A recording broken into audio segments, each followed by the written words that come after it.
આજે તો પહોંચી ગયા અમદાવાદ અને ભત્રીજાએ તૈયાર થઈ પાવા નાટક।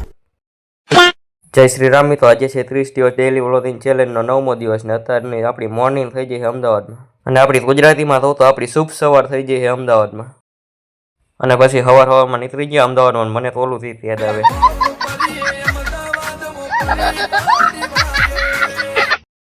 ઘર ભેગું થાને ભાઈ અને પછી ઉપાડી લીધા આપણે થોડા ધણા પાવડીએ। આપણે તો રિક્ષાનો ઉપયોગ ખાલી બેવા માટે જ કરી, પણ અમદાવાદ વાળા તો આને કપડાં સૂકવવા માટે પણ કરે। બાપ દાદાની જૂની સાયકલ હાંચીને રાખી અને પાડી ન પડી જાય એટલે ઢાંકીને રાખી। તમે બધા વિચારતા હશો તો આપ નાઇટી હારે બૂટ પહેરે, પણ એવું નથી, હું ચંપલ લાવ્યો જ નથી। ફાઇનલી અત્યારે આપણે નહીં ધોઈને બબલા જેવા થઈ ગયા છીએ અને શિયાળામાં આવું બધું ચોપડવું પડે ને તો અમારી ભાષામાં તો હાથ બાટ બધું ફાટી જાય। તો મિત્રો અત્યારે હું અંધારામાં એટલો અહીંયા હૂતો હું અંધારીની માં આવીને ઉપાડી ન જાય તો સારું।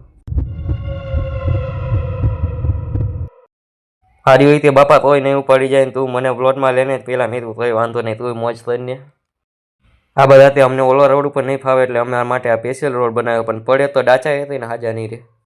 અને પછી અમે આવી ગયા પાણીપુરી ખાવા અને અમદાવાદની ભાષામાં તો પકોડી ખાવા।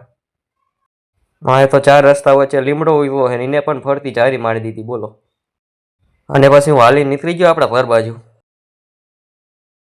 આપણી બાજુ તો ઢોરાને હાથ વારે બાંધે, પણ અહીંયા તો એને રિક્ષાને પણ હાથ વારે બાંધી। પછી મેં આને કીધું પીરીને આવ્યા સડા ઘીરે પહેરવાની વસ્તુ છે। इस सज्जन को क्या तकलीफ है भाई? અને એ મન તે આ ચડોટ મેં ઘરે જ પહેરો અને એ વાત ઉપર તો એ રાજીને રેડ થઈ ગયો।